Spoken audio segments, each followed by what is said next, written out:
Second semifinal ম্যাচটা শেষ হলো। তো ইন্ডিয়া ইংল্যান্ডের ম্যাচে ইন্ডিয়া উইন হলো। শেষমেশ ইন্ডিয়া কিন্তু ফাইনালে চলে গেল। কিন্তু ইংল্যান্ডের যে পারফরমেন্সটা ছিল, কোন কারণে আজকে ম্যাচটা হারলো তারা, মানে গতকালকে যে ম্যাচটা তারা কী জন্য হারলো, কোন ভুলের কারণে হারলো, প্রত্যেকটা বিষয় আমি তিনটা বিষয় বের করেছি যে এই তিনটা বিষয় ছিল তাদের ম্যাচ হারার মূল কারণ। তো সর্বপ্রথম ভুল ডিসিশন ছিল এটা, টসে জিতে ইন্ডিয়ারে ব্যাট করতে পাঠানো। কারণ ইন্ডিয়া সবসময় ইডেন গার্ডেন ব্যাটিং পিচ সবাই জানে, আর ইন্ডিয়া সবসময় কিন্তু চাইবে যে পিচে ব্যাটিং পিচ থাকবে সেই পিচেই খেলা করানোর জন্য।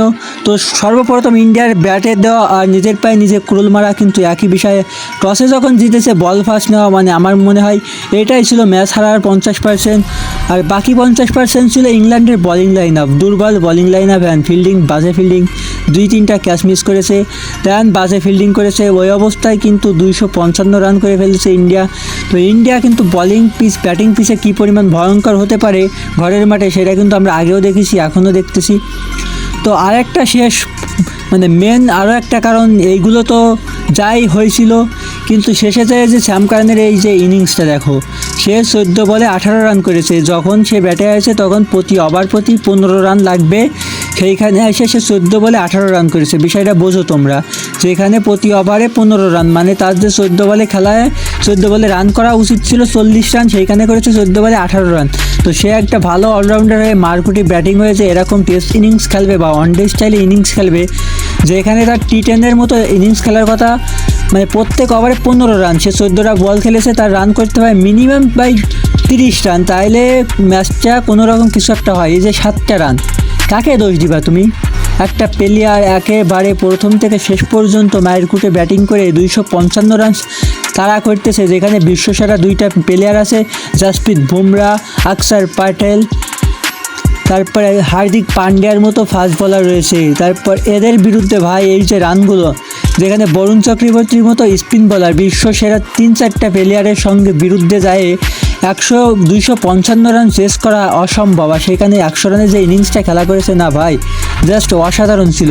এখানে কিছু কিছু পাবলিক আবার বলতেছে নাকি বিরাট কোহলি হইলে পারতো, বিরাট কোহলি 18 বলে 45 রান করেছে। তোমরা একটা জিনিস মনে করে রাখো, বিরাট কোহলি 18 বলে 45 রান করেছে, বিরাট কোহলি তখন পিছে কতক্ষণ রান ছিল? বিরাট কোহলি তখন আইএসএ সে ওই ম্যাচটা ছিল 88 রানের একটা ইনিংস খেলছিল, আর এখানে 100 কত রানের ইনিংস খেলেছে, তার মানে বুঝতে হবে সে পিছে আছে কতক্ষণ ধরে। সে প্রথম থেকে পিছে রয়েছে, একটা প্লেয়ার টায়ার্ড হয়ে গেছে, তারপরে যায় তার সঙ্গ দেওয়ার মতো কোনো প্লেয়ারই দাঁড়াইতে পারেনি।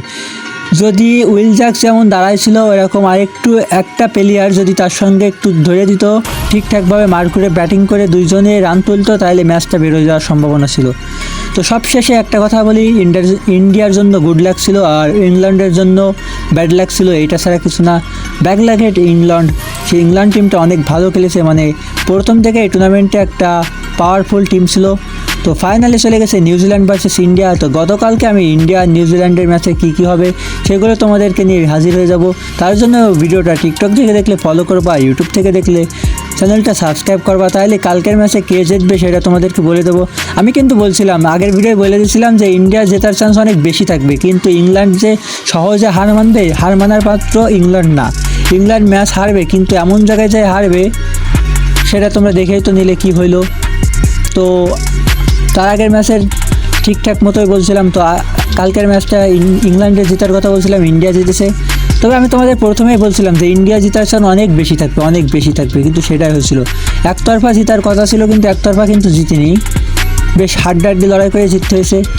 তো আজকের ভিডিওটা এ পর্যন্ত। ভিডিওটা ভালো লাগলে একটা লাইক আর সাবস্ক্রাইব করে দিও। Good bye.